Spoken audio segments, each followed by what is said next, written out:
Boa noite, GV. Seja bem-vindo ao esse programa transmitido ao vivo aqui do Geração de Valor. Para mim é um grande prazer estar aqui com você nessa noite. Eu estou aqui em São Paulo, nos estúdios do meusucesso.com, agora 10 horas em ponto, horário de Brasília. Eu tenho a grande satisfação de estar aqui contigo. É bem verdade que meu horário biológico são 4 horas da manhã em Portugal. Desculpa, 2 horas da manhã em Portugal. Mas a adrenalina não deixa a gente nem sentir esse cansaço. Para mim, é um prazer muito grande estar aqui com você e ter a possibilidade, a oportunidade de compartilhar com você algum conhecimento, compartilhar contigo um conteúdo, em especial esse assunto que foi separado aqui para esse live de hoje. O que eu faria se eu tivesse 18 anos com a experiência que eu tenho? Esse é o assunto que nós vamos conversar aqui na noite de hoje.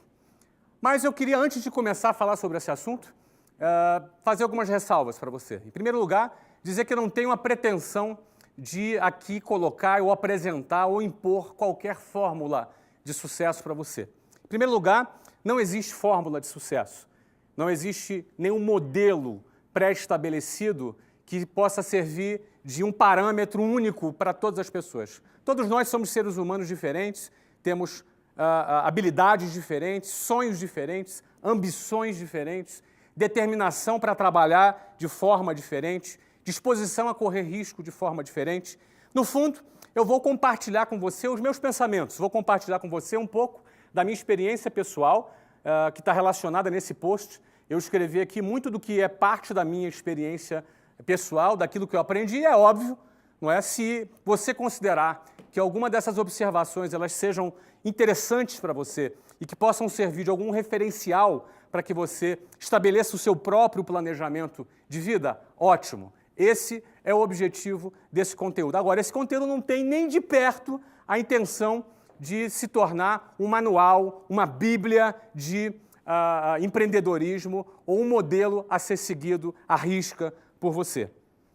É claro que, através dessas experiências que eu adquiri ao longo dos últimos 20 anos, eu errei bastante, eu acertei também em várias coisas, e é óbvio que eu vou procurar reunir toda essa gama de conhecimentos nesse nosso bate-papo com o objetivo de colaborar com as suas decisões. Tá legal? Então vamos começar?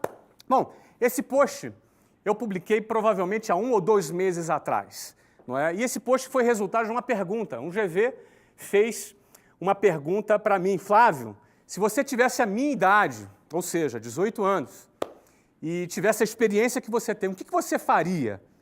E aquela pergunta me intrigou. Eu comecei a escrever, respondi a pergunta daquele GV, não é? E gostei bastante daquela resposta. Peguei aquele texto, estruturei um pouquinho mais ele, melhorei um pouquinho a escrita e postei. Esse foi um dos textos mais lidos no Geração de Valor. Ele foi lido por mais de 1.500.000 pessoas, com uma enorme repercussão. E essa foi a razão pela qual eu considerei que valeria a pena a gente preparar esse conteúdo, porque aqui eu vou discorrer no texto e vou fazer comentários com você sobre cada uma das hipóteses que eu aqui relaciono. Eu relacionei aqui pelo menos 10 coisas que eu faria se eu tivesse 18 anos de idade. Hoje eu tenho 42 anos de idade, não é? Eu tenho 24 anos a mais que 18 anos de idade. Mas se eu tivesse 18 anos de idade, com a experiência que tenho, óbvio, começando do zero, não é? Sem capital algum, se eu tivesse começando a minha vida, o que eu faria? Quais seriam os passos que eu daria? Primeira coisa que é importante a gente entender é que nós vivemos numa sociedade que estabeleceu padrões para a nossa vida. Nós nascemos num mundo, nós encontramos um mundo que já estava aí. Nós chegamos nesse mundo e encontramos as coisas do jeito que elas estavam aqui, nesse mundo. E não necessariamente o padrão que essa sociedade estabeleceu, essa forma que a sociedade estabeleceu, a que eu estou me referindo? Você vai para a escola, você vai lá, faz prova, decora a matéria, tira a sua média, passa, vai para a faculdade, passa lá 4, 5 anos na faculdade, festinha para cá, festinha para lá, depois eu vou arrumar um emprego, e aí eu vou comprar um carro, vou ficar pagando em 60... Enfim, esse é um modelo que a gente tem e que a gente recebeu. Inclusive, muitos dos nossos pais viveram nesse modelo. Muitos dos nossos parentes de outras gerações viveram num determinado modelo. E é bem verdade que algumas pessoas questionam, não é? Algumas pessoas não simplesmente consomem esse modelo e, no entanto, elas fazem questionamentos. E algumas perguntam, por que tem que ser dessa forma? Por que tem que ser desse jeito? Não é? Por que eu tenho que arrumar um emprego? Por que eu tenho que estudar desta maneira? Por que eu não posso estudar de uma outra forma? Algumas pessoas questionam. Essas pessoas que questionam, eventualmente, elas começam a enxergar algum outro caminho. Elas começam a enxergar algumas outras possibilidades e aí vai exigir dela coragem para poder seguir naquele caminho. A minha trajetória pessoal ela é uma trajetória muito diferente da convencional. Eu não tive uma trajetória muito comum. Então, para mim, é muito mais fácil falar desse assunto, da forma que eu vou falar, do que, eventualmente, aquela pessoa que seguiu um caminho mais tradicional, um caminho mais convencional. E aí, uma vez que ela entra nesse caminho, às vezes é muito mais difícil dela dar meia volta e ela ir por um outro caminho. Então, por isso que eu falo, se eu tivesse 18 anos, ou seja, 0 bala, 0 quilômetros, como é que eu começaria? Vamos lá, o primeiro ponto é como eu começaria. Em primeiro lugar, eu jamais teria um emprego. Eu jamais teria um emprego. E essa primeira afirmação, ela é engraçada porque, na realidade, eu nunca tive um emprego. A maioria de vocês já conhece a minha história, não é? E a minha história, todo mundo sabe que eu comecei a trabalhar numa escola de inglês. Não é? Meu primeiro trabalho, minha primeira experiência profissional foi trabalhando como vendedor numa escola de inglês. Isso em 1991. Eu tinha 19 anos de idade, não tinha nem 18. Eu comecei a trabalhar com 19 anos de idade. O que acontece? Aí muitos podem perguntar, Flávio, mas esse não foi o seu primeiro emprego? Não. Na realidade, foi minha primeira experiência profissional. Eu nunca tive uma carteira assinada. Eu nunca recebi férias, 13º, fundo de garantia, não é? Nunca tive licença, ou seja, eu realmente não experimentei o modelo da CLT. Eu nunca tive um salário fixo na minha vida, não é? Eu era vendedor, se eu vendesse eu ganhava, se eu não vendesse eu não ganhava. Inclusive até o dinheiro do transporte eu não tinha, nunca tive vale-transporte na minha vida, eu nunca tive plano de saúde pago pela empresa na minha vida. Eu nunca tive alguma coisa que eu tivesse algum medo de largar para poder empreender ou construir um negócio. Eu acho que isso é uma vantagem, não é? Acho que isso é uma vantagem. Eu não precisei vencer o medo para largar um emprego para poder fazer um projeto, porque eu nunca tive um emprego, eu nunca tive um salário, não é? Então eu comecei a trabalhar num negócio que não era muito recomendável, né? Você trabalhar como vendedor sem nenhuma garantia, isso do ponto de vista trabalhista, não é? Era um trabalho absolutamente informal. Não era um trabalho formal, era um trabalho absolutamente informal. No entanto, para mim, isso foi uma coisa muito positiva, porque eu nunca me senti tendo alguma coisa a perder. E também aprendi a produzir o meu ganho. Eu fui treinado num ambiente também onde eu tinha que produzir o meu ganho. Se eu não produzisse aquilo que eu tinha que produzir, eu não ganhava nada. No fundo, a minha primeira experiência profissional já foi uma experiência empreendedora. E eu considero que isso não deixou de ser também, para mim, um treinamento para que eu pudesse empreender. Eu trabalhei 4 anos nessa empresa, nesta condição. Eu fui gerente, depois eu fui diretor, e mesmo nesses cargos, o que aumentava eram as comissões. Era um trabalho 100% variável. Agora, preste bem atenção. Por que eu não teria? Se eu pudesse voltar na máquina do tempo, por que eu não teria um emprego? Eventualmente, muitas pessoas me perguntam, Flávio, vale a pena eu trabalhar numa empresa? Ter um emprego numa empresa, não é? Para aprender aquele trabalho e poder me desenvolver naquela área, para poder eu empreender naquela área, eu acho positivo. E eu não acho nem que esse pode ser considerado assim, um emprego de carreira. É um emprego provisório, não é? Eu tive a possibilidade naquela experiência profissional como vendedor, aquilo ali foi a minha escola de vendas, não é? Eu aprendi a vender. Ainda mais eu, que tinha 19 anos, era um cara absolutamente tímido. Minha timidez, assim, falar em público para mim era o terror, não é? Falar, como eu estou falando aqui agora, para um grupo de milhares de pessoas, temos quase um estádio aqui de futebol me assistindo agora nesse momento, falar para um grupo desse tamanho, talvez me desse, sei lá, vontade de desmaiar, eu sair correndo. Eu sempre fui uma pessoa muito tímida. Então, aquela escola de vendas, ela também me ajudou a superar a minha timidez, me ajudou a eu me tornar uma pessoa mais autoconfiante, não é? Já que eu estava dentro daquele processo. Então, a primeira coisa que eu faria se eu tivesse 18 anos, que eu não faria, eu jamais teria um emprego. Por que eu jamais teria um emprego? Número 2, eu venderia algum produto. eu escolheria algum produto. Vamos lá, eu tenho 18 anos, não tenho grana, tá? Não tenho grana, não tenho capital, não é? Para poder montar uma empresa. Eu faria o quê? Não é? Eu venderia algum produto. Eu escolheria algum produto. Aliás, a minha vida começou assim, vendendo um produto.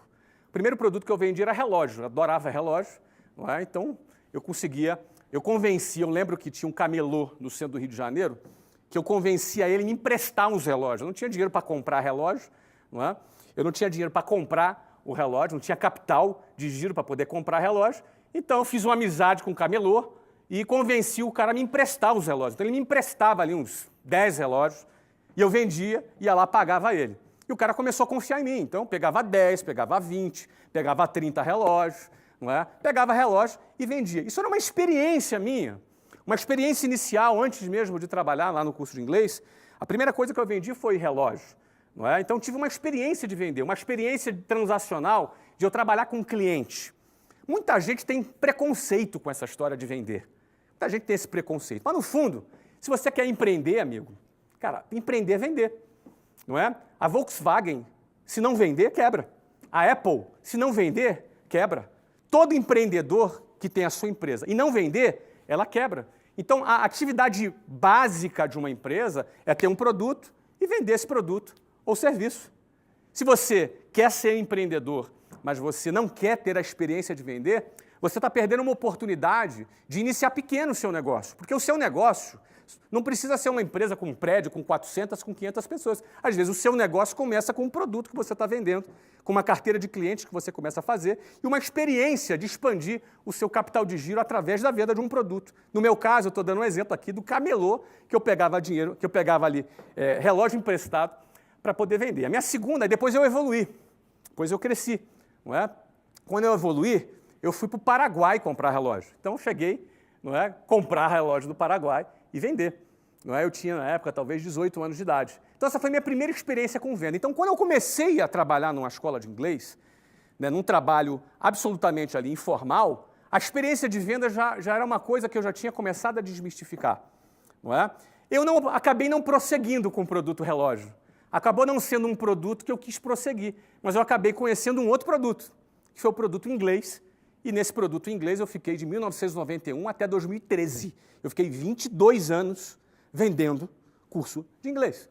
4 anos numa empresa que eu tive ali a minha primeira experiência profissional e 18 anos com a minha própria empresa, não é? Começou com uma escola, chegou até 380 e poucas escolas, funcionando em 5 países, com mais de 10 mil funcionários, quando eu vendi essa companhia para um grande grupo brasileiro, numa das maiores transações do setor de educação no Brasil. Mas tudo começou vendendo curso de inglês. Eu vou falar de todas essas etapas para você. Então, por exemplo, eu venderia algum produto, qualquer um produto. Aqui eu até dou um exemplo banal, picolé, bala, bombom. Você está pensando o quê? Que bom vende picolé. Você acha que quando eu falo picolé, vender picolé, que bom vende picolé. Ué, qual o problema se você for um vendedor de picolé? Você pode ter uma indústria de picolé vendendo no mundo inteiro. Certo? Então, a primeira coisa, você tem que acabar com essa história de preconceito. Preconceito com qual seja o seu produto, ou qual seja a sua atividade. Se você quer empreender, se esse é o seu objetivo, e você quer com 18 anos começar uma carreira como essa, pô, cara, escolhe um produto, seja qual for. Tá? Que produto eu escolhi? Eu comecei com relógio. Depois eu troquei para inglês. E desse inglês eu engatei e fiquei 22 anos vendendo curso de inglês. Certo? Bom, vamos lá. Terceiro ponto. Jamais me envolveria com pirâmides. Você sabe o que é a pirâmide? Pirâmide é aquele negócio de ganhar dinheiro fácil. Não é? Ganhe 5 mil por semana, aqueles anúncios na internet. Pirâmide financeira. Em primeiro lugar, pirâmide financeira é crime.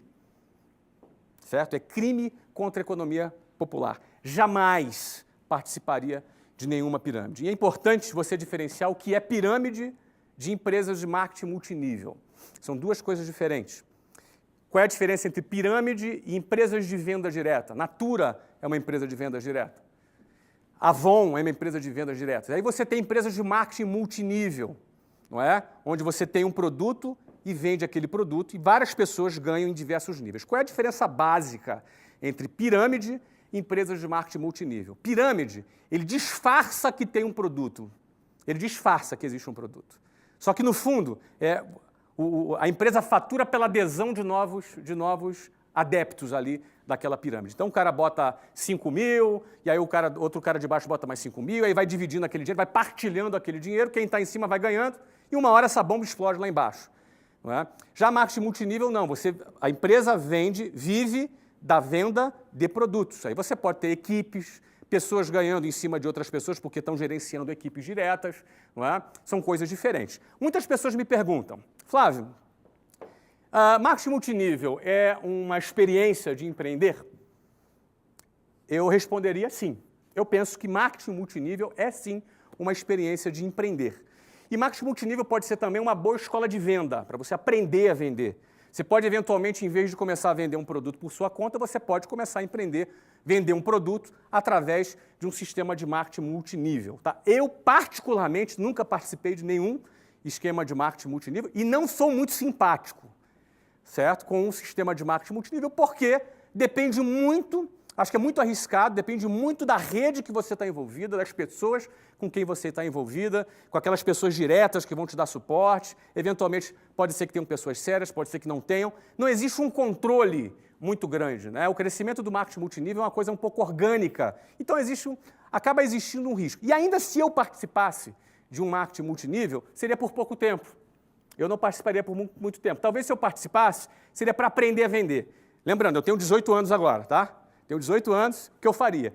Não é? Então, talvez eu aprendesse a desenvolver técnicas de venda, ia começar a vender, mas depois eu ia partir para vender o meu próprio produto. Porque eu, Flávio, não participaria de um marketing multinível, porque eu me preocuparia em criar a minha própria marca. A minha própria marca. Eu trabalharia para criar o meu próprio negócio, a minha própria marca, onde eu não só pudesse ganhar dinheiro por mês, né, empregar pessoas, ter impacto social, mas também eu criasse um valor patrimonial, ou seja, o equity, onde eu tivesse um valor que essa empresa futuramente pudesse ser vendida por uma boa quantidade de dinheiro. Eu falo isso um pouco mais para frente. Essa é a razão que eu, talvez, se participasse do marketing multinível por um tempo, porque não deixa de ser uma boa escola de vendas, não é? Isso é Flávio. Tá? Não estou dizendo que se você participa de marketing multinível, se você curte, se você gosta, não estou falando mal, estou dizendo que Flávio, se participaria por um tempo como uma forma de aprender a vender, me desenvolver na área de vendas. Tá? Mas logo em seguida ia procurar trabalhar com o meu próprio produto e criando a minha própria marca. Então, o terceiro ponto, eu jamais me envolveria com pirâmides. Quarto ponto, numa segunda fase, depois de conquistar um pouquinho de capital, criaria modelos recorrentes de vendas desse produto, tipo um serviço de entrega de pães todas as manhãs com consumidores associados, me dedicaria a vender esse plano, tudo sem muito capital, mas que me permitisse começar pequeno, sonhar grande com escala. O que eu quero dizer com isso? Uma das coisas que eu aprendi em negócios ao longo da minha vida, que o trabalho de você vender um produto, muitas vezes é o mesmo trabalho de você vender um produto com vendas recorrentes. Vou te explicar o que isso significa. Eu tenho uma padaria, eu vendo pão. Então, eu posso estar lá, botar o meu pãozinho quentinho e esperar o meu cliente chegar para comprar pão. Isso é o que a maioria das padarias fazem. Eu, se tivesse uma padaria, eu não teria, em primeiro lugar, a paciência de ficar esperando o cliente comprar o meu pão. É da minha cultura. Se eu tenho ali 500 mil pessoas naquele bairro, eu vou querer criar um plano para que 100 mil pessoas, pelo menos, comprem o meu pão. Agora, não necessariamente essas 100 mil pessoas vão levantar de manhã, ir lá pegar o carro ou vão andando para comprar o meu pão, senão ia criar um congestionamento e uma fila para comprar pão, não é? Então, o que eu passaria a pensar? Eu criaria, se eu tivesse uma padaria, eu criaria um sistema de venda recorrente de pão. Bem, se você considerar que uma família precisa comer pão todos os dias, ou se ela come pão 3 vezes na semana, por que não fazer um pacote de venda de pão mensal? E, em vez da pessoa sair de casa, ter o trabalho de ir lá comprar pão, certo? Ela recebe em casa, num motoboy ou num serviço de entrega, lá, o pacotinho diário de pão dela, com pão quentinho. Vai lá num lugar, talvez numa motocicleta, com uma caixinha térmica e entrega lá, no bairro, o pão quentinho para ela. Você imagina nessa situação, em vez de eu ficar sendo uma padaria passiva que vende pão, eu vou criar um plano de pão, um plano mensal recorrente, um contrato anual de compra de pão. Com o mesmo trabalho de vender um pão, eu vendo um contrato de pão por ano. Ou seja, se o cara consome 3 pães por dia, ou 4 pães por dia, e ele compra 5 vezes na semana, ele vai consumir 20 pães na semana. Em 4 semanas serão 80 pães, vezes 12, cerca de 1.000 pães. Eu assino um contrato de 1.000 pães e o cara me paga mensalmente. Isso se chama venda recorrente. Eu estou dando um exemplo grotesco, que é o exemplo do pão. É possível criar estratégias de faturamento recorrente. É possível você vender um determinado produto e, ao mesmo tempo, criar estratégias de vendas recorrentes. Se eu tivesse um restaurante, por exemplo, eu buscaria criar estratégias de vendas recorrentes. Eu não ficaria no modelinho tradicional, passivo, onde eu fico ali esperando o meu cliente entrar pela porta. Certo? Eu não vou me aprofundar muito nisso, mas eu acho que meu objetivo aqui é te dar alguns insights, né? Meu objetivo é te passar insights. Então, eu criaria sistema de vendas recorrentes. Eu tenho várias experiências de negócios que eu já fiz, que eu fazia a venda avulsa e passei a fazer uma venda anual e através de um pagamento parcelado. Eu tenho vários exemplos aqui ao longo da minha vida, dos negócios que eu já realizei. Isso em vários tipos de negócios, desde venda de publicidade, uma das empresas, por exemplo, que o nosso fundo, o TBDH Capital, investe, é uma empresa de conteúdo que vende publicidade. E uma das modificações que nós fizemos nesse modelo é criamos os pacotes de vendas de publicidade por venda recorrente. Ou seja, o diretor de marketing da empresa ou o diretor de mídia da agência de publicidade que tinha caneta, que assinava a compra de R$10.000 de mídia no mês, é a mesma caneta que compraria um pacote de 12 parcelas de R$10.000. É a mesma caneta que assinaria um pacote anual, num plano de mídia anual de 12 de 120 mil. Ou, desculpa, 12 de 10 mil que daria um total de 120 mil. Ou seja, em vez de eu vender 10 mil, eu passaria a vender 120 mil reais. Para você ter ideia, cerca de 25% dos contratos, a partir do momento que a gente implantou esse sistema, e a gente procurou treinar a nossa área comercial, 25% dos contratos passaram a ser contratos de venda recorrente. Significa que 25% dos contratos de publicidade dessa empresa passaram a faturar 12 vezes mais. Faz diferença no final do faturamento? Então, a quarta parte é o seguinte: depois que eu já começasse a vender um produto, eu escolhia vender um produto, seja ele qual for. Eu ia procurar criar, certo? Depois que eu conquistasse já algum capital, eu ia procurar criar um modelo recorrente de venda para esse produto, porque isso alavanca o faturamento de vendas desse produto. Bom, quinto. Vamos para o quinto. Aqui. Viveria com não mais do que 50% do que ganhasse para ampliar meu capital de giro. Aí começam os desafios. Porque o carinha começou a ter o primeiro sucesso dele, o que ele quer? Quer comprar um carrão. Quer comprar um carrão. Ele começou a ter o primeiro sucesso dele, começou a ganhar o primeiro dinheirinho dele, ele já quer comprar uma moto nova. Bacana. O cara está duro, pendurado, mas está com a moto nova. Não é? O cara vai priorizar o quê? O status dele, o glamour dele. Agora ele quer que as pessoas achem que ele tem sucesso. Ele quer ter essa imagem de sucesso. Ele começou a ter um primeiro sucessinho. Vai para o carrão. Então, o que eu colocaria aqui é o seguinte: viveria com não mais que 50% do que eu ganhasse. Isso não é fácil, mas é possível. Isso não é muito simples, mas é possível. Por que isso é importante? Porque quando você amplia o seu capital, você aumenta o seu poder de fogo. Você pode investir no seu negócio. Você pode, inclusive, botar o dinheiro para trabalhar para você. E você não entra na onda insana de consumo. Aquela onda de consumo que as pessoas compram. Então, tem sempre um motivo para comprar, tem sempre uma oportunidade única para investir. Não é? Eu geralmente recomendo as pessoas guardarem 20%, não é, do salário. Mas aqui eu estou pegando pesado. No início, com 18 anos, o cara tem que guardar 50%. O cara mora com pai ainda. Né? Eu tenho 18 anos. Vai guardar 50%. Guarda 50% do salário, do salário, do ganho, né, que ele está ganhando ali no negócio dele, e guarda, aplica ou investe no próprio negócio dele. Não é? Fica com o teu carrinho velhinho, trabalha ali, né, reduz o teu custo fixo ao máximo possível, porque eu tenho 18 anos, eu quero crescer, eu tenho que ter capital, eu tenho que ter poder de fogo para poder investir mais e fazer o meu negócio crescer. Tá? Então, aí começa o desafio aqui, mas isso aqui é um fator super importante, você viver 50% do seu ganho. Adapta a sua vida a isso, cara. Adapta a sua vida a isso. Não é difícil, você primeiro não ganha nada, daqui a pouco você ganha alguma coisa. Pô, adapta a tua vida ao menor custo possível. Deixa que você vai ter um carrãozão bacana lá na frente, você vai ter uma vida muito mais confortável lá na frente. Não é? Você conquista a sua independência financeira quando você acumula um capital e você pode usar esse capital para investir e bombar ainda mais o seu negócio. Ok? Vamos para o próximo. Me dedicaria a estudar todas as fases do processo a fim de começar a fabricar o meu próprio produto e investiria na minha própria marca. Então vamos lá. Primeiro, eu comecei a vender um produto. Comecei a faturar.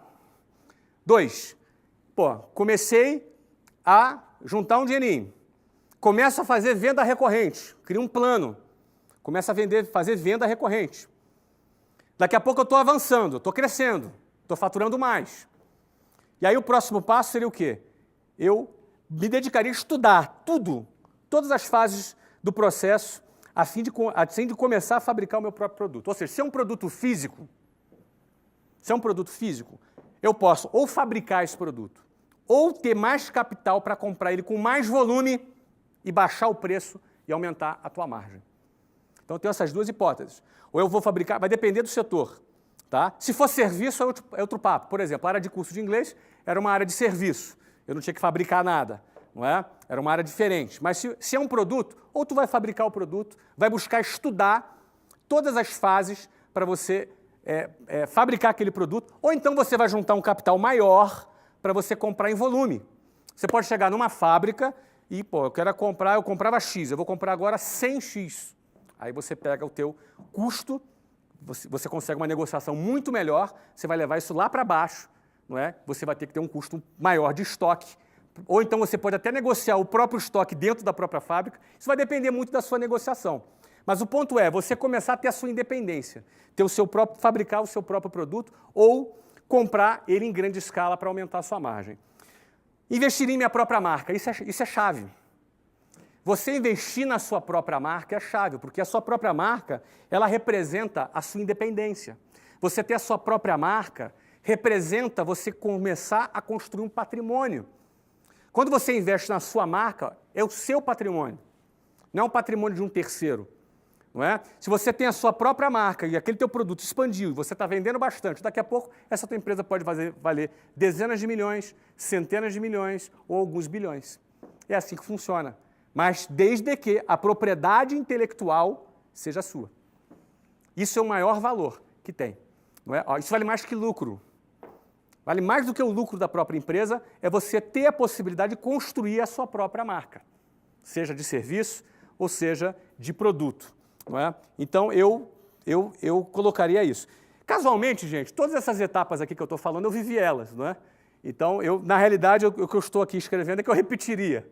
Não é? Muitos desses passos que eu estou colocando, muitos não todos até agora, pelo menos, foram passos que eu faria. Eu talvez mudasse uma coisa, que uma pessoa me perguntou, que eu, na minha época, não fiz. Uma pessoa me perguntou, seria aqui nesse slide aqui, ó, ela me perguntou, venderia um produto, do 2, no 3, no 4, isso, entre o terceiro e o quarto aqui. A pessoa, aqui ó, no sexto, me dedicaria a estudar todas as fases do processo. A pessoa me perguntou, Flávio, você faria faculdade? Olha, eu não fiz faculdade, tá? Eu abandonei a minha faculdade. Eu estava no meio do meu projeto e deixei de lado a minha faculdade. Eu tinha uma matrícula de Ciência da Computação na Universidade Federal Fluminense. Primeiro eu abandonei Engenharia Mecatrônica e Engenharia de Computação, um na USP e outra na Unicamp, porque na época eu me apaixonei pela Luciana. Não é? A Luciana, vocês já conhecem, ela tinha 17 anos, eu 20, quando nos casamos. Temos 22 anos de casado hoje. E na época eu falei, não vou para São Paulo, não vou ficar longe da Luciana. Não é? Só que quando eu comecei a fazer a minha faculdade de Ciência da Computação, comecei a trabalhar na escola de inglês. E aí o meu foco foi total naquilo. Eu modificaria uma coisa. Né? Se eu tivesse 18 anos, de novo, isso é o que eu faria para mim. Isso não é regra, não estou nem te sugerindo isso. Mas eu, Flávio, jamais passaria 4, 5 anos da minha vida numa universidade. Jamais. Jamais. Perderia investiria meu tempo perdendo dentro da universidade. Por quê? Porque o que tem lá não presta? Não, não é isso. É muito bom, é muito legal, mas eu ficar 4, 5 anos da minha vida dentro de uma universidade, eu considero tempo demais. Não é? Em 4, 5 anos eu já tinha me casado e aberto minha empresa. Eu comecei a trabalhar com 19, com 23 eu abri a WhatsApp. Em 4 anos eu abri a WhatsApp, não é? Em mais 7 anos eu já tinha 1.000 funcionários. Então, eu não faria. Quando meus filhos, por exemplo, me perguntam, pai, eu devo fazer uma faculdade? Eu falo para eles, não. Eu digo isso para eles. Na minha opinião, vocês não devem ir para o college, né?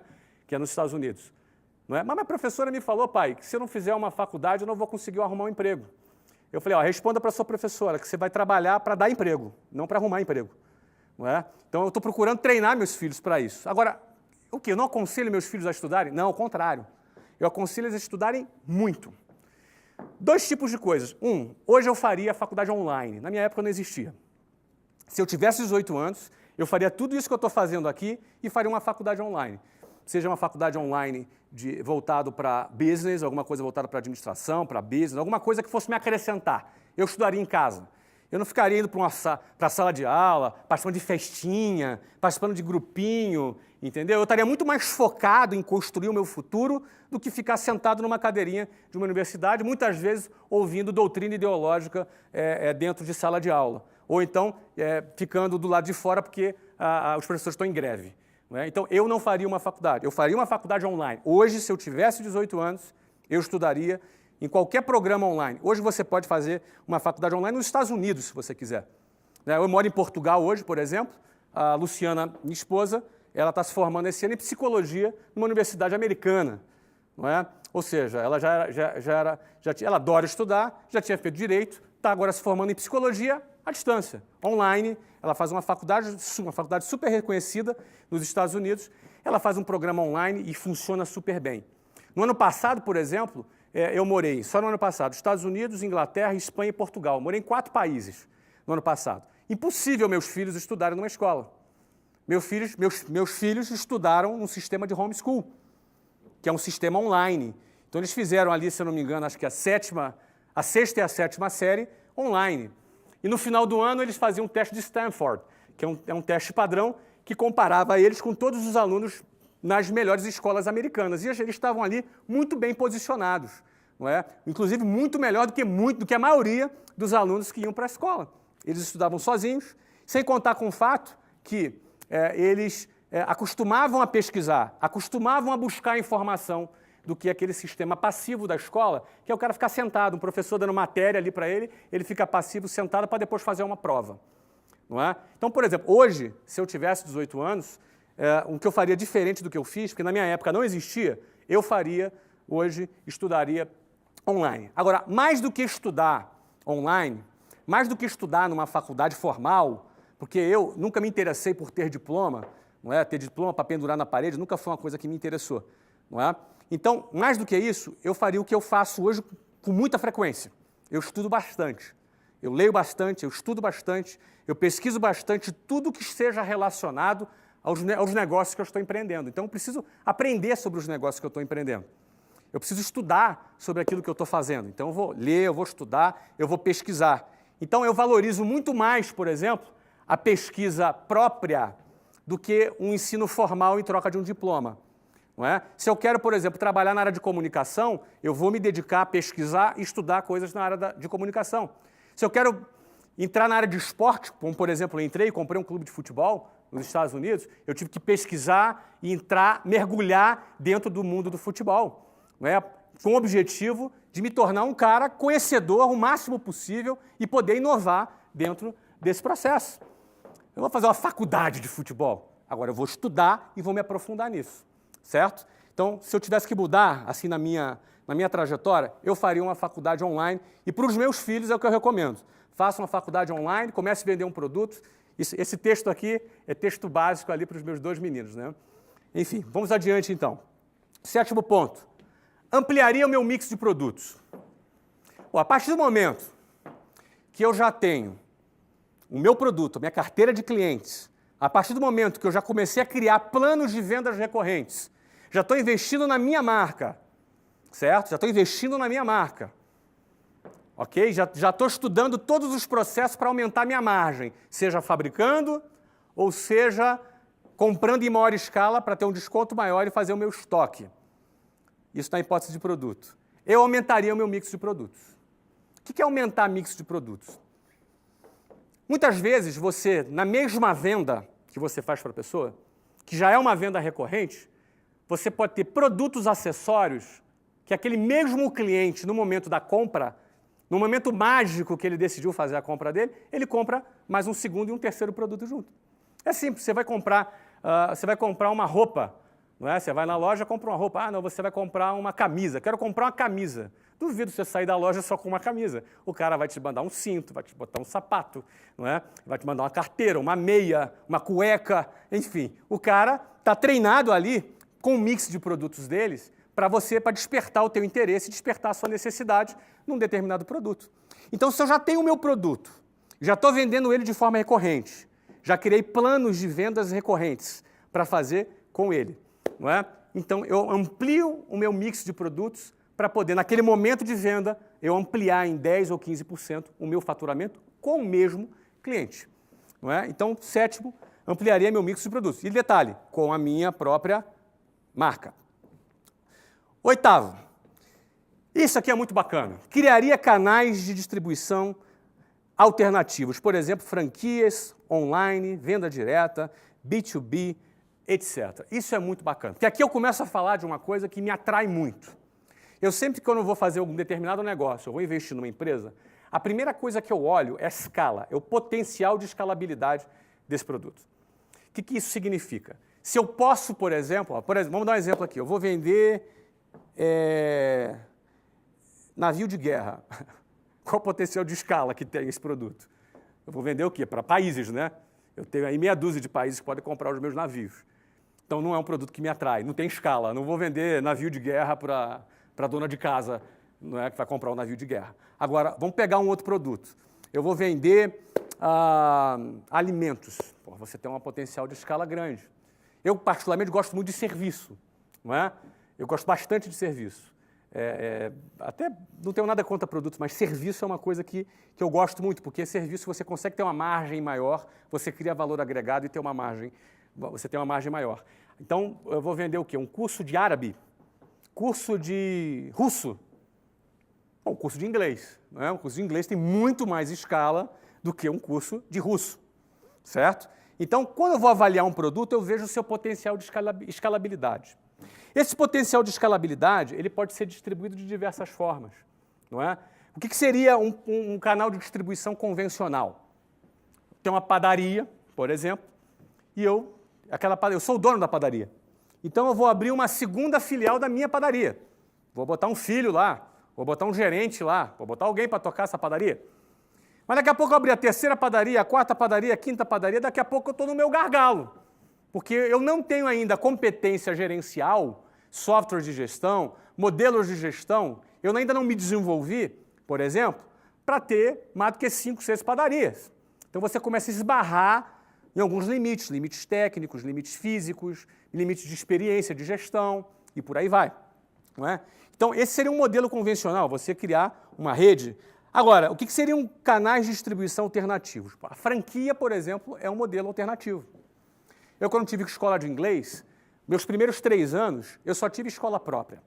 Eu abri a primeira escola, cada escola tinha que ter cerca de 40 funcionários, um espaço de 400 metros, eu abri a primeira escola, sem grana e daquele jeito, no cheque especial, como você já deve conhecer a história. Não é? Depois, eu abri a segunda escola em São Paulo. Nos primeiros 3 anos, eu abri 24 escolas. Uma nova escola inaugurada a cada 45 dias. E aconteceu justamente isso comigo. Eu comecei a me sentir sobrecarregado, eu precisava me reinventar. E no meu caso, eu tinha uma certa resistência com franquia. No ano 2000, foi quando a gente implantou o nosso primeiro sistema de franquias.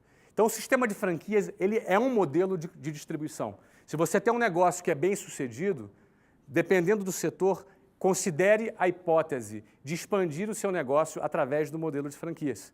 Não é? Ah, mas eu não tenho conhecimento, cara. Contrata uma consultoria de franquias, contrata especialistas. Eu, por exemplo, contratei a Languetá, um grande amigo meu, ficou grande amigo, me ajudou a formatar a minha franquia lá atrás, em 1999.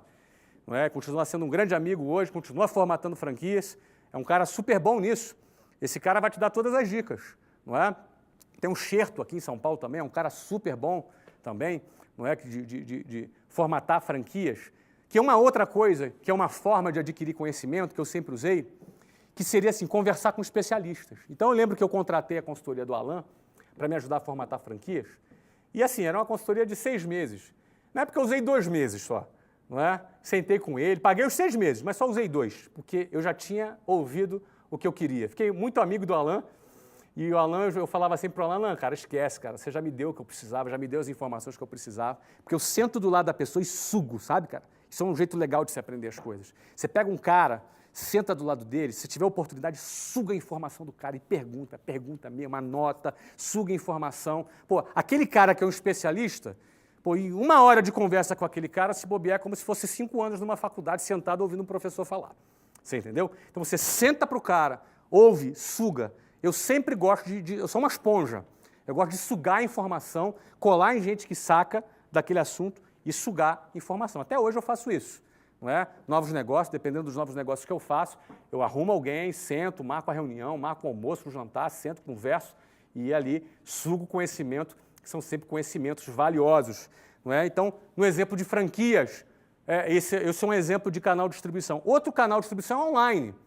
Nós estamos aqui agora com milhares de pessoas, aqui agora ao vivo, 10 horas e 40 minutos, eu estou aqui em São Paulo, ao vivo, falando com milhares de pessoas. Nós estamos online aqui. Nós estamos online. Quem diria, se a gente voltasse no tempo, que seria possível você estar falando com milhares e milhares de pessoas online, ao vivo, da maneira que a gente está fazendo aqui. É impressionante o que a tecnologia hoje te proporciona. A tecnologia ela te proporciona você ter uma escala grandiosa. Uma escala grandiosa. Eu tenho aqui gente hoje de outros países aqui assistindo essa transmissão ao vivo.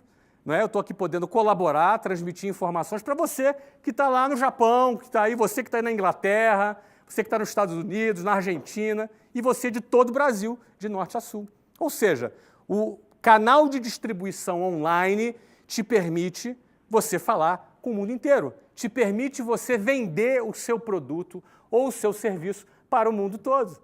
Isso é um canal de distribuição alternativo, pouco explorado, porque pouca gente tem competência, teve tempo ainda de desenvolver a competência para fazer isso da forma que, por exemplo, nós estamos fazendo aqui. Não é? Isso não deixa de ser uma alternativa para você, para fazer o teu sistema de distribuição online. Então, você pode vender serviços e produtos online. Venda direta. Não descarte a possibilidade da venda direta. A Avon é uma empresa bilionária que está no mundo inteiro através de venda direta. Você pode ter equipes de vendedores. Por exemplo, roupa. Roupa é um excelente produto para se vender através de venda direta. Porque nem todo mundo tem tempo de ir até uma loja para poder escolher uma roupa. Eu lembro que quando eu ia para eventos aqui em São Paulo, na época ainda na empresa, eu sempre ligava para a loja e falava, olha, eu vou estar no hotel tal, manda alguém lá. Então ia lá o gerente da loja, me levar a roupa no hotel, já sabia o meu tamanho, já sabia o que eu gostava, o que eu não gostava, e eu escolhia ali, comprava, o cara levava para mim. Era o exemplo de uma loja que eu gostava, e o cara confiava em mim, e o cara fazia isso comigo. Agora, o cara que quer vender roupa, roupa é um excelente produto para você vender com venda direta. Não é? Você imagina, você ter uma equipe de 500 pessoas vendendo roupa para você.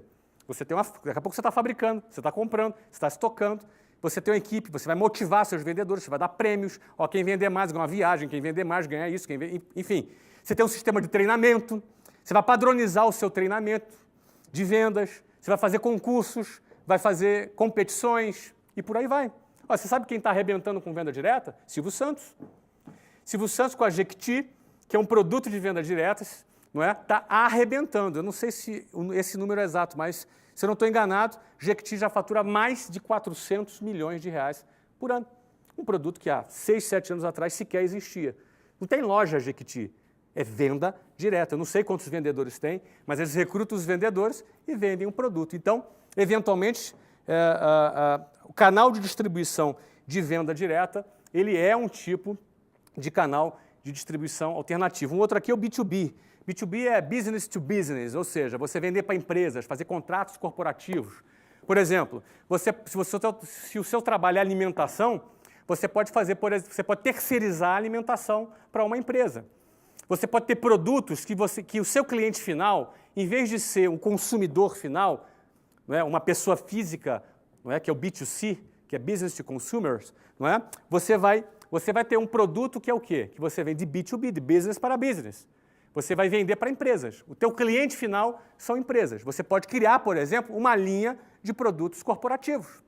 Por exemplo, se você vende roupa, o que impede de você fechar com uma empresa para fazer a apresentação de roupas para essa empresa, se for o caso de roupa? O que impede de você fazer isso? Você está em um escritório que tem 80 pessoas trabalhando com gravata e terno. Quantas pessoas não compram roupas ali? Não é? E por aí vai. Não é? Não necessariamente pense num modelo convencional, a lojinha que está pagando aluguel, custo fixo alto pra caramba. Dá glamour, meu amigo. Sacoleiro não dá glamour, certo? A lojinha dá glamour, mas a maioria das lojas de shopping que se você vê lá, vou te falar, o cara ou não ganha nada ou ganha uma merreca. A maioria das lojas de shopping ou ganha muito pouco. Raras são as lojas que o cara ganha bastante. Raras. Raras. A margem é pequenininha, porque o custo fixo do shopping center é altíssimo.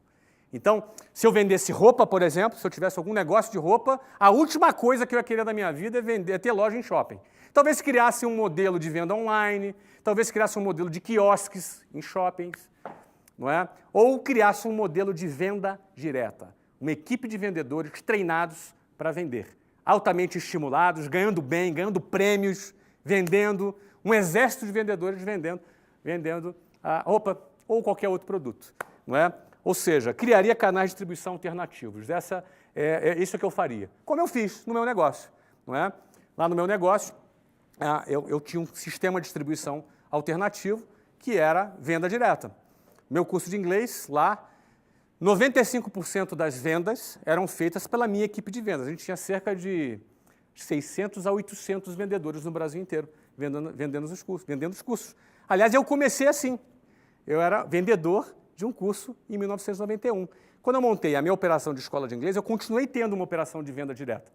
Óbvio, não naquele modelo, os vendedores lá eram formalizados, com salários registrados e tal, mas os caras eram altamente estimulados, motivados, tinham sistemas de premiações super arrojadas, tinham um engajamento super grande na empresa.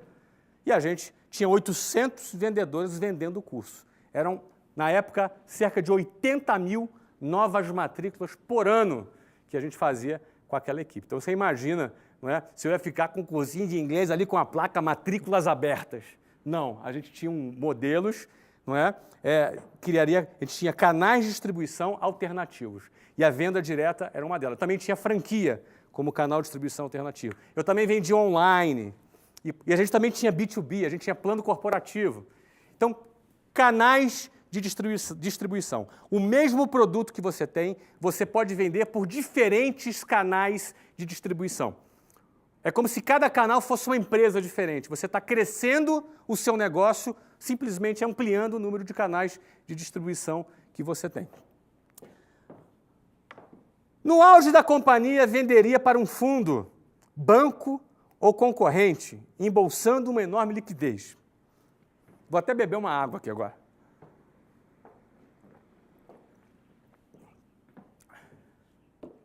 Bom, o 9. Venderia. Muita gente se apega. Muita gente se apega ao negócio. Deixa eu falar um pouco sobre isso. Eu vendi o meu negócio lá, eu amava meu negócio, eu amo até hoje. Mas o tempo de um empreendedor, ele tem um tempo definido num determinado negócio. Senão ou ele se acomoda, ou ele se desgasta, ou ele perde o brilho dele no olho. Principalmente se for um empreendedor mesmo, porque o empreendedor, ele se motiva construindo o negócio. O empreendedor, ele não é síndico de prédio, ele constrói prédios, mas ele não é síndico de prédio. Ele se motiva muito em desbravar, em criar, em inovar, em criar coisas novas. Muita gente, eu me lembro, quando eu vendi o negócio, não é? O nosso negócio foi vendido por quase R$1 bilhão, e algumas pessoas chegavam para a gente e falavam assim, puxa, Flávio, o que deu errado, hein? Você vendeu, né? Pô, tava com algum problema o negócio? As pessoas acham que porque você vendeu um negócio estava com problema. É o contrário. Isso é uma questão de cultura. Nos Estados Unidos, quando você vende um negócio, a primeira coisa que você ouve é parabéns. Por que parabéns? Porque quando você criou um negócio a ponto de despertar no mercado interesse naquele negócio, a ponto de ter criado um valor que um fundo, uma empresa profissional decidiu investir e comprar o seu negócio, isso é um reconhecimento muito grande. Não é? Sem contar que um negócio, geralmente, você vende por 10 vezes, em média, um múltiplo, 10 vezes o valor do seu lucro anual. Significa o seguinte, que você pega o lucro dos próximos 10 anos e antecipa para o dia de hoje. É como se você tivesse ganhado 10 anos da sua vida. E você ainda tem a liberdade para construir o negócio que você quiser. Isso não tem nada a ver com você estar apegado ou desapegado. Eu continuo respeitando o negócio que eu fundei, eu continuo amando aquele negócio. É como uma filha, não é? Esse é o exemplo que eu costumo dar. Você tem uma filha linda, te beija, te abraça, não é? Quando você chega em casa, ela corre, te dá um abraço, pula no seu colo. Ela é linda, aquela criança. Só que um dia, aquela menininha linda, ela vira uma mulher. E um dia ela vai se casar. E um pai, quando vê a sua filha se casando, por mais que ele tenha dor no coração, ele fica feliz quando vê a sua filha casando e vai construir a vida dela com a nova família que ela vai formar. Não é? Então, ou seja, a venda de uma empresa, ela é um momento que você considera que você cumpriu a sua missão e agora você vai realizar o lucro, você vai desfrutar do patrimônio que você construiu. Você vai desfrutar do patrimônio que você construiu. Então, você pega 10 anos futuros de lucro, antecipa, aquele comprador vai te pagar esse dinheiro todo, você vai ficar com uma enorme liquidez nas suas mãos, tendo cumprido a sua missão e tendo realizado o seu lucro. E você vai ficar feliz vendo aquela empresa sendo tocada por profissionais competentes e que vai tocar adiante aquele projeto. Não é? Então, no auge da... Agora, por que no auge? Por que no auge? Porque no auge você vende pelo valor mais um valor bom. Você vende no auge daquela companhia. Não é? Ou seja, você não vai vender no momento que a empresa está mal. Você vai vender quando a empresa está bem. É assim que funciona. Quando a empresa está bem, você vai ter fundos, você vai ter bancos, você vai ter pessoas. Eu, por exemplo, durante os 2 últimos anos, eu atendi mais de 20 fundos interessados na compra da minha empresa. Fundos internacionais, fundos nacionais, os maiores fundos do mundo eu atendi porque tinham interesse no meu negócio. Agora, por que tinha interesse no meu negócio? Porque ele era lucrativo, ele era um bom negócio, ele era um excelente negócio. Então, aquele é o momento. Não é? Aquele é o momento de você, não é? De você fazer a venda. Eu tive propostas boas em outros momentos, mas eu não me senti assim, eu não senti que era o momento da venda. Eu não me senti confortável para fazer a venda naquele momento. Em 2008 eu tive uma proposta 5 vezes menor, mas não me sentia confortável. E eu acreditava que eu conseguia ter um upside maior ainda. Então, até o momento que foi feita a venda na empresa. Você passa a empresa para uma outra pessoa e passa a ser a responsabilidade daquela pessoa tocar o projeto adiante e você é recompensado. Você tem antecipado em torno de 10 anos de lucro operacional da sua empresa antecipado nas suas mãos. Não é? E quando você vende, você sai do risco do seu negócio, do risco da operação, não é? Você também tem toda uma liquidez e você tem liberdade. Ou você vai fazer aplicações financeiras, ou você vai abrir e investir em novos negócios. Você tem a liberdade para você escolher. Não é? Se você faz isso em 5 anos, daqui a pouco você monta um novo negócio e constrói tudo de novo. Não é? O 10º, com 5% do capital conquistado, começaria tudo de novo. Investiria os outros 95% em investimentos conservadores em moeda estrangeira. Vamos começar pela primeira parte. Quando eu falo 5%, pode ser 10%, 15%. Ou seja, você pega uma parte pequena daquele capital e você vai separar aquela parte pequena para você começar. Pô, eu comecei com R$20 mil de cheque especial. Não é? Agora, eu não vou usar cheque especial, mas eu posso pegar ali uma pequena parte, não é? 10%, posso pegar 15%, que seja até 20%, eu acho que no máximo. 20% do capital, você pegou um dinheiro grande, pega 20%. Ó, esses 20%, o que eu vou fazer? Eu vou investir em novos negócios. Você pega o restante do dinheiro, você faz o quê? Uma aplicação financeira. Você cria uma aplicação financeira. Aqui eu coloquei investimentos conservadores em moedas estrangeiras. Primeiro, por que conservador? Eu sou muito arrojado em negócios. Eu invisto, eu não tenho problema com correr riscos, não é? Não tenho realmente problema. Eu sou bastante arrojado. Agora, para investir o meu dinheiro, eu não sou arrojado. Eu sou bastante conservador. Porque quando eu abro um negócio, depende de mim. Eu tenho operação na minha mão, não é? Eu não vou vender pão esperando o cara comprar pão. Eu vou criar uma venda recorrente de pão através de uma equipe direta, ou por franquias, ou por outros canais de distribuição, com a minha própria marca. Percebe? Então, eu não vou fazer a coisa de maneira passiva. Entendeu? Então, o que acontece? No meu negócio, eu garanto o trabalho. Agora, investimento financeiro, eu não invisto em bolsa de valores. Já investi bastante, já ganhei bastante dinheiro em bolsa de valores, até já perdi também. Mas eu não invisto, por que eu não invisto em bolsa de valores? Porque eu prefiro, se eu quero empreender, eu prefiro investir nos meus negócios. Eu boto fé no meu taco. Eu boto mais fé no meu taco do que nos executivos que estão ali nas empresas. Então, eu prefiro investir nos meus negócios. Se é para eu investir em negócio, eu invisto nos meus. Eu compro os meus negócios. Eu invisto em novas ideias. Agora, eu aposto muito mais nisso que investir em empresa que está sendo tocada por algum executivo. Certo? Então, eu prefiro investir no investimento conservador. E por que em moeda estrangeira? Hoje nós vivemos uma flutuação de câmbio muito grande.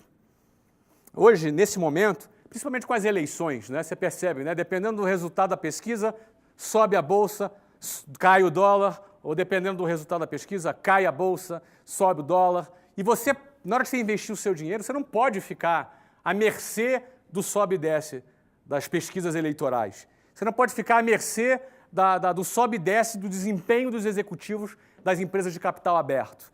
Não é? Eu não quero depender disso. Muita gente fala, não, mas você pode fazer uma análise fundamentalista associada com análise gráfica. Cara, eu não quero saber disso. Eu quero saber o seguinte, eu pego meu dinheiro, invisto no meu negócio, abro ele e vendo ele por 1 bilhão depois. Ponto. Isso eu garanto. Agora, eu garanti o que vão fazer lá na Bolsa de Valores, eu não gosto. Eu, Flávio, não estou dizendo que é errado. Você gosta de bolsa, investe em bolsa, ótimo. Eu, Flávio, tá? Então, agora, eu pegaria um investimento conservador. Hoje, o que seria um investimento conservador em moeda estrangeira? Títulos de dívidas de governos AAA, não é? Ou seja, governos bom pagadores, ou de empresas AAAs. Você imagina, você pegar e comprar um título de uma dívida da Apple, você comprar uma título de uma dívida de uma boa empresa, entendeu? Ou seja, tem garantia, que vai fazer o pagamento. Você ganha isso aí 5% ao ano em dólar. Hoje no Brasil, você ganha numa aplicação conservadora, você pode ganhar entre 9% a 11% ao ano em real. Só que é o seguinte, só a inflação é 6%. Se você está ganhando 10%, tira 6%, 6,5%, que é a previsão da inflação, 6,7%, que é a previsão da inflação esse ano, já está dando 3,3% de rentabilidade. E aí, tem um soluço no dólar, o dólar sobe 10%, tu perdeu dinheiro. Você ganhou 10%, mas perdeu 6,7% do dólar, perdeu mais 10% do câmbio. Então, nesse momento, eu faço um investimento conservador em moeda estrangeira e uma boa moeda hoje para você fazer investimentos financeiros é o dólar. A economia americana cresce num nível de recuperação muito interessante, enquanto a zona do euro está em baixa e o real está instável, porque todo o mercado está em dúvida sobre o futuro hoje. Todo o mercado mundial, tá? Não estou falando de papo eleitoral não, tá, gente? Aqui estou falando de papo técnico, ok? Todo o mercado aguarda para ver o que vai acontecer no Brasil, porque dependendo do que acontece no Brasil, o dólar sobe e as ações caem e por aí vai. Então as pessoas estão procurando fugir do investimento no Brasil nesse momento. Isso acontece em todas as eleições, não é só nessa não. Todas as eleições o mercado fica nervoso, o mercado fica instável, porque ele fica cheio de incertezas. Então nesse momento, o meu caminho, o caminho que eu escolho é fazer investimentos conservadores, tá? Um título de uma dívida de uma empresa AAA por 3, 4 anos de vencimento, com 5% de remuneração ao ano em dólar. Não é? Sem contar com o fato que há previsões que o dólar pode chegar, isso é previsão, não é nada garantido, pode chegar na ordem de R$ 2,80. Não é? Ou seja, se você tem uma aplicação a 5% em dólar, você tem um bom resultado. Como é que você sabe disso? Fale com o seu banco, né? O seu banco tem que te orientar nisso. eventualmente tem um banco que é fraco, procura um banco melhor, procura um private, um banco que vai te dar um atendimento num outro nível. Tá? Mas a 10 é o seguinte, com 5% até 20% do capital conquistado, você investe em novos negócios. Não é? Então vamos fazer um resumo rápido aqui. Tá? Primeira coisa que eu faria se eu tivesse 18 anos. Primeira coisa, eu não arrumaria emprego. Eu não quero ficar preso no emprego. Viver com CLT ali, ganhando um salário. Não, eu ia ter o meu negócio. Então, para começar a ter o meu negócio, eu ia começar. Primeira coisa, vender o meu produto. Achava um produto qualquer para eu vender. Depois que eu fosse vender esse produto, eu ia procurar criar sistema de vendas recorrentes. Ou seja, em vez de vender um produto, vendo 12 no ano. Não é? Esse seria o próximo passo. Depois, eu ia procurar estudar todos os passos para poder fabricar esse produto ou comprar em escala para ter uma margem maior. E criaria a minha própria marca. Criaria a minha própria marca. Porque eu criando a minha marca, eu tenho o meu patrimônio. O próximo passo que eu faria, eu criaria sistemas de distribuição alternativos, como franquias, como vendas online, como B2B, como venda direta, não é? Para poder distribuir e expandir o meu produto. E, por fim, quando esse produto estivesse muito robusto, estivesse no seu auge, eu faria a venda dessa empresa para um fundo, para um banco de investimento, para um concorrente e embolsaria 10 anos de lucro futuro no presente, gerando uma enorme liquidez. Eu pegaria de 5% a 20% desse valor e investiria em novos negócios. Começaria tudo de novo e faria a mesma coisa em menos tempo, porque agora eu teria mais experiência. Não é? E com os outros 80%, investiria em investimentos conservadores, nesse momento, apostando muito em moeda estrangeira. Bom, é isso que eu faria se eu tivesse 18 anos de idade. Não é? Agora, para você encarar uma trajetória de vida como essa que eu acabei de falar, não é muito simples. Não é muito simples. Porque você vai ter que... essa trajetória de vida é uma trajetória de vida padrão? Pensa comigo. É padrão? É o que a boiada faz? É o que as pessoas que seguem um rumo comum faz? Nós fomos treinados nessa sociedade para viver dessa forma? O nosso aluno da escola e na universidade, ele é treinado para ter essa mentalidade, enxergar negócios dessa maneira? A gente sabe que não. Então, qualquer maluco que resolve tomar uma iniciativa para fazer a coisa dessa forma, ele vai ter que enfrentar um monte de problemas. Ele vai ter que enfrentar um monte de problemas. Eu quero falar agora, sabe quais são os problemas mais frequentes? Sabe quais são os problemas mais frequentes? Vamos lá? São 10 problemas. Eu não vou dar intervalo, não. Vamos uma atrás da outra. Vamos lá. Primeiro problema, o sistema convencional de ensino não prepara para nada disso. Essa é a realidade. Infelizmente, o sistema tradicional de ensino não prepara você, não me preparou, não prepara ninguém para nada disso. Eles preparam para outra coisa. Eles preparam para um outro modelo. Ele prepara o funcionário da fábrica. Ele prepara o funcionário do varejo. Ele prepara a pessoa para o mercado de trabalho. A pessoa, desde cedo, ela é doutrinada, ela é condicionada, não é? A isso. Eu não estou dizendo que isso é ruim, não estou falando que isso não é digno. Pelo amor de Deus, gente, não é isso que eu estou dizendo. Claro que é digno, claro que é bacana, o trabalho é digno, óbvio. Agora, e para quem quer mais da vida? Para quem quer, por exemplo, viver uma vida diferente, fora da curva? Para quem, por exemplo, é questionador e não acha que as coisas na sociedade devem ser do jeito que elas foram apresentadas? E para quem enxerga oportunidades de negócios em vários lugares? Esse cara faz o quê? Segue a boiada? O que ele faz? Não é fácil. O primeiro desafio é que o sistema convencional não te prepara para isso. Não existe educação financeira. Não existe as pessoas trabalharem para você trabalhar o seu dinheiro. Não é? O que existe em relação a dinheiro hoje é o quê? É a mídia, é a publicidade te massificando. Compre, compre, compre, compre. E como é que você constrói seu futuro?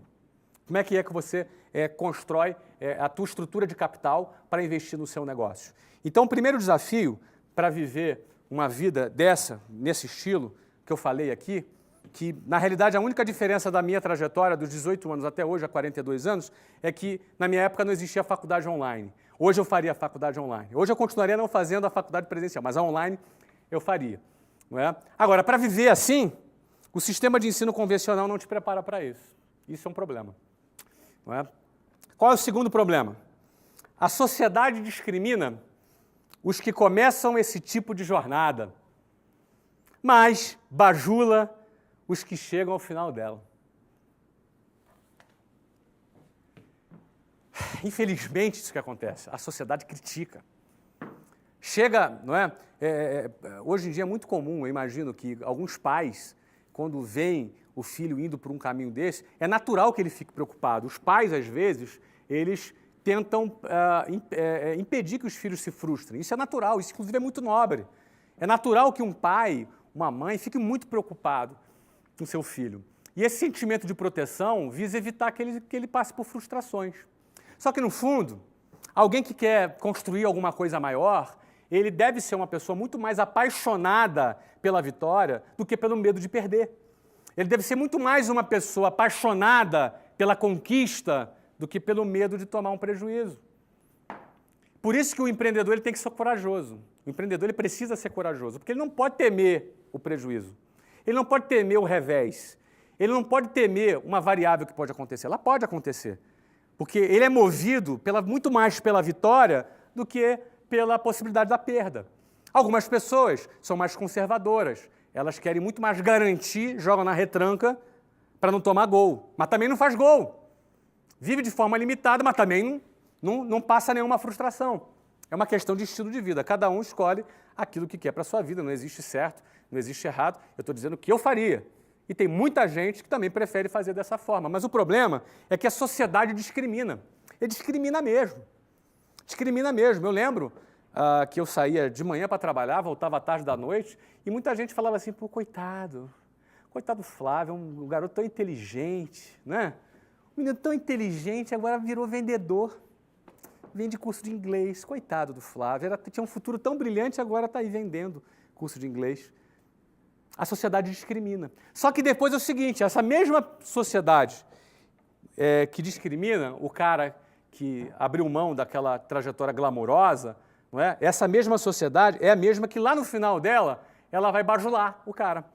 Ela vai dar tapinha nas costas do cara e falar, pô, cara, parabéns, sabia que você ia dar certo, parabéns. Essa mesma sociedade é a pessoa que vai bajular. Então, isso não deixa de ser um desafio, porque quem opta em seguir por esse caminho precisa estar disposto a enfrentar esse tipo de discriminação, sabendo que um dia a história muda. Terceiro ponto, as pessoas têm medo de sair do quadrado. Isso é um outro desafio. Porque você pode ter uma visão, eu falei isso hoje de manhã para uma galera legal lá na Editora Abril, que eu conversei lá, eram os finalistas do prêmio Jovens Inspiradores, inclusive, sei que vocês estão aí assistindo agora essa apresentação, um abraço, foi um prazer estar com vocês hoje de manhã, não é? Mas, infelizmente, um desafio é que as pessoas têm medo de sair do quadrado. Porque dentro do quadrado é um lugar seguro. Junto com a boiada, você se sente mais seguro. Junto com o fluxo normal da sociedade, você se sente mais sob controle da situação. E é um desafio. Você sair do quadrado é um desafio. É cultural, sabe? Você nasceu. Então, você realmente... A atitude de sair do quadrado precisa ser uma atitude corajosa. E nem todo mundo tem a coragem de sair do quadrado.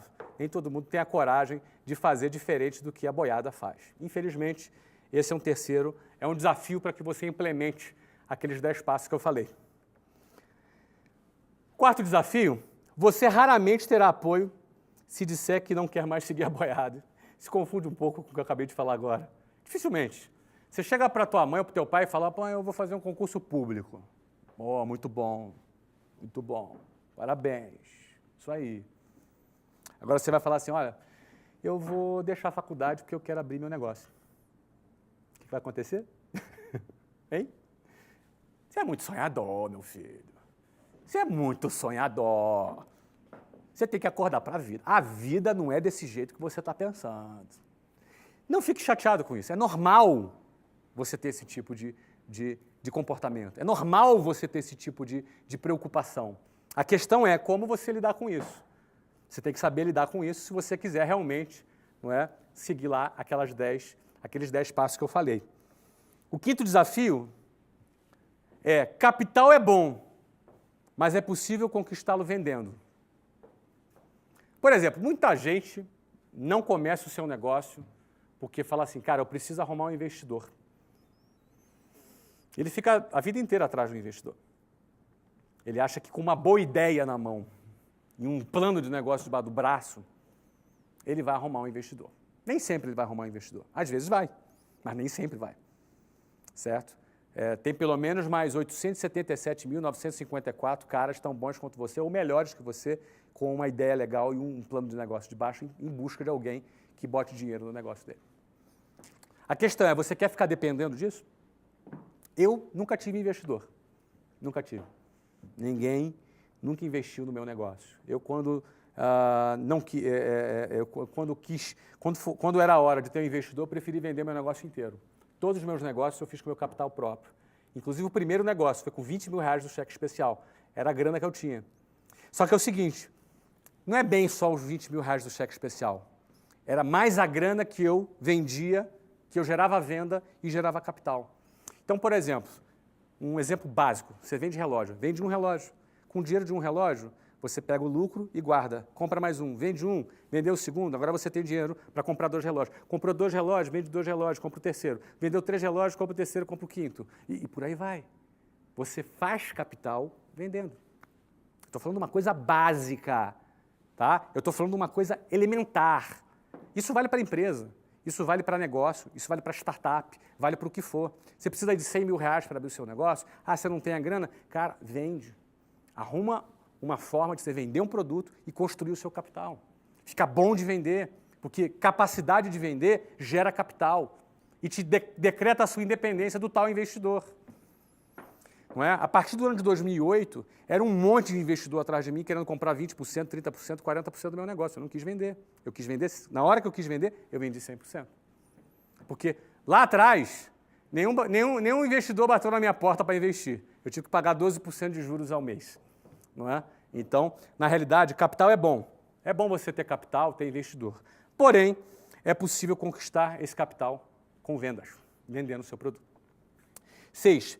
Pessoas convencionais têm preconceito com vendas. Já falei isso aqui algumas vezes. Isso pode ser um desafio para pessoas que vão criticar você porque você está vendendo um produto, ou um desafio para você mesmo, que talvez você seja o preconceituoso. Não é? Sabe como é que às vezes a pessoa tem preconceito? Ela pensa assim, olha, eu não nasci para vender. Eu não tenho jeito para vender. Eu não tenho dom para vender. Não é como se o cara nascesse, né, com dom de vender, igual o cara que pinta, o cara que toca um instrumento, o cara que canta. Mesmo o cara que pinta, o cara que toca o instrumento, o cara que canta, ele pode aperfeiçoar a sua técnica para ser bom naquilo que ele faz. Então é possível você sim vender. Vender é uma atitude que você tem que ter quando você... Não é o prazer da venda, é o prazer de chegar onde você quer chegar. É o prazer de você chegar onde você quer chegar. O que faz alguém vender, eu, por exemplo, eu não tinha prazer em vender e às vezes alguém me trata mal, alguém me dá não é? Porque o vendedor ele ouve um monte de não. Então o meu prazer não era em tomar não, em ficar tomando não. O meu prazer era o seguinte, era conquistar o meu objetivo. Não é? Eu trabalhava para conquistar o meu objetivo e não para ter prazer no meu dia a dia como vendedor. Aquilo ali era um estágio, aquilo ali era um momento da minha vida. Não é? Eu tinha que passar por aquilo, eu tinha que vencer aquilo para chegar onde eu queria chegar. Então eu não olhava para o hoje, eu olhava para onde eu queria chegar. Se você olhar para o hoje, você vai olhar, mas é difícil vender, você toma muito não, é chato pra caramba, não é? Eu não tenho prazer em fazer isso. Não é? Você acha que eu tenho prazer em fazer tudo que eu faço no meu dia a dia, no meu trabalho? Não se iluda, você não vai ter prazer em tudo que você faz, você vai ter coisa do seu trabalho que você não gosta de fazer, mas você vai fazer porque precisa ser feito. Você não tem que olhar para a tua circunstância hoje. Você tem que olhar aonde você quer chegar. E se aquilo que você está fazendo vai levar você aonde você quer chegar. 7. Muitos, ao conquistarem seu primeiro sucesso, querem logo comprar um carro zero, como sinal de status, em vez de ampliarem seu capital de giro, ampliando suas dívidas. Eu já falei isso por aqui, isso é um desafio. O cara conquistou o primeiro sucesso, o cara vai comprar o carro zero em 72 prestações. O cara vai pagar 5 carros no final de 6 anos. Mas o cara está com carrão, entendeu? Cara, as minas começam a olhar para ele de forma diferente, entendeu? Então, o cara vive essa ilusão do status e fica escravo pagando 3, 4, 5 carros. Amigo, Acorda, cara. Constrói teu patrimônio, constrói tua independência financeira, entendeu? Não entra nessa onda de consumismo, não. Fica acima disso. Bota o dinheiro para trabalhar para você. Ou então, fica escravo dele. Você tem essas duas opções. Próxima. Outros ficam apegadas e, por isso, perdem o timing para vender o seu negócio. Isso eu conheço algumas pessoas. Pessoas apegadas, não é, que tinham a oportunidade de fazer uma venda, tinha um comprador, a pessoa queria comprar e a pessoa ficou apegada. Ai, não, mas eu criei esse negócio eu criei. Enfim, no fundo, o cara está acomodado com aquele negócio. Ele quer ficar agarrado com ele, como se aquilo fosse durar para sempre. Gente, o mercado muda. Um produto que hoje é necessário, amanhã ele não é mais. Um produto que hoje é tendência, amanhã ele não é mais. Se você perder o timing porque você ficou apegado, você vai ver, por exemplo, oportunidades para vender o seu negócio, que você poderia vender por 500 milhões de reais, daqui a pouco você vai ter que vender ele por 50. Eu já vi casos assim. Eu já vi casos de caras que tiveram a chance de vender seu negócio, foi entre 500 e 600 milhões de reais. Ele não vendeu. Hoje, ele está abraçado com o negócio não vale nada hoje. Não vale nada. Ele perdeu o timing. A hora era aquela e ele perdeu o timing. É importante entender que vender um negócio não é porque ele está ruim, não é o contrário. Você tem que pegar um negócio bom e vender um negócio bom. Isso é um trabalho, é uma cultura que os Estados Unidos têm isso muito bem claro, né? Alguns países mais avançados na economia têm isso bem claro, desde a universidade, lá no Vale do Silício, né? Você vê que as empresas são fundadas e já são logo, tem investidores. O que é investidor? Ele compra um pedaço da empresa, não é? E depois elas são vendidas. Você viu agora recentemente o WhatsApp, né? Foi vendida para o Facebook, o Instagram foi vendido também. Não é? E você vê, na área de tecnologia, você vê uma série de empresas que também fazem a venda do seu patrimônio. 9. Lucro não é pecado e sonhar não é para alienados. Isso é uma coisa ideológica. Lucro não é pecado. Você não tem que ter pudor para falar de lucro. Não é nenhum pecado você ganhar dinheiro. Isso não está errado. Você entendeu? Alguém para ganhar dinheiro é uma mentira que você diz que você ganhar dinheiro tem que explorar alguém. Isso não é verdade. Não é? Agora, é óbvio que o lucro não é a qualquer custo. Não é? Eu sempre busquei trabalhar formando e liderando equipes, buscando investir nas pessoas, buscando formar pessoas, buscando cooperar com o crescimento das pessoas, para que eu cresça através do crescimento das pessoas que trabalhem comigo. Isso é uma filosofia, isso dá muito certo, porque quando você vai liderar um grupo, você vai liderar pessoas e você está se dedicando a essa pessoa para que ela se desenvolva, não é? E através do desenvolvimento dela você também vai crescer, isso é uma boa estratégia. Você ter um investimento em pessoas e você crescer por consequência disso. Isso é uma forma de ver gestão de pessoas. Eu sempre gostei de trabalhar dessa forma. E por último, você vai atrair interesseiros. Saiba quem é quem nesse game. Entenda quem é quem. Você vai atrair interesseiros, pessoas que vão se aproximar de você simplesmente pelo interesse de ter algum benefício por estar do seu lado, para ganhar algum dinheiro ali a qualquer custo do seu lado, para se aproveitar de uma forma negativa por estar do seu lado. É importante você saber quem é quem nesse processo. É importante você entender quem é quem nesse game para você não se iludir e você estar muito bem blindado, porque durante um processo de crescimento, eles vão aparecer em diversas formas, de diversas maneiras. Não é? É fundamental estar atento dessa forma que eu falei para vocês. 11 horas, 19 minutos, nós estamos a 1 hora e 19 minutos aqui, ó, voou, foi rápido, e eu também falei de forma bastante acelerada. Então, antes de encerrar com você aqui agora, meu desejo é que você tenha aproveitado essas informações e que o objetivo, como eu disse, não é te ditar uma regra, isso aqui é o meu exemplo, é o que eu faria. Isso aqui não, o que eu faria não é a única maneira de fazer. Não é? Mas o que eu desejo é o seguinte, eu fiz dessa forma. A única coisa que eu não fiz foi ter feito uma faculdade online, que na época não existia. Hoje eu faria. Não é? Mas eu procurei passar aqui o que foram as minhas experiências ao longo desses 20 anos. E se alguém me pergunta o que você faria se tivesse 18 anos, sem dinheiro, se fosse com dinheiro é outro papo, aí é covardia. Sem dinheiro, mas com a cabeça que eu tenho hoje, eu seguiria esses passos. Analisa, vê o que desses passos você pode se inspirar e pode ajudar você. Vê que insight isso pode, eventualmente, produzir que possa fazer você fazer alguma reflexão e, eventualmente, rever alguma coisa na sua vida, ok? Nós estamos gravando essa aula hoje aqui dos estúdios do meusucesso.com. Espero que você tenha gostado hoje dessa aula. Para mim agora são 3h30 da manhã no meu horário biológico de Portugal, mas eu estou aqui com uma baita de uma adrenalina. Então temos milhares de pessoas aqui de todas as partes participando. Foi um enorme prazer estar aqui com você, certo? Obrigado pelo seu prestígio, por você estar aqui assistindo e de todas as partes. É um prazer muito grande para mim estar aqui, de alguma maneira, colaborando com você. Tá? Eu vou fazer mais aulas aqui no Geração de Valor. Fique ligado na página, assine o Instagram, assine o youtube.com, né? E, acima de tudo, seja aluno do meusucesso.com. Esse é meu convite. Entra lá agora, são apenas 12 parcelas de 55, tá? Tchau, gente. Um abraço, boa noite para vocês. Até a próxima.